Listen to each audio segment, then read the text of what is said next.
Hello, it's Ollie here at the Crafty Whisk, and I'm so grateful that you could join me today. Welcome to day 4 of the Snazzi Scrappin Advent Box unboxing. I'm going to try and guess what this one is. Soft. It's too small for big paper. Let's see, I don't know. maybe they're double-sided foam gloss. Oh, no. I was wrong. Oh, look at that. They're cute.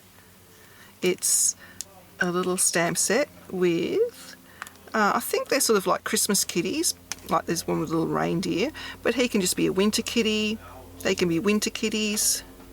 Yeah, they can be sort of not only just for Christmas. Because here in Australia, of course, it's hot at Christmas time. So we wouldn't generally have those sort of ones for Christmas here. They've got some lovely little sentiments, and they're really nice little fonts as well.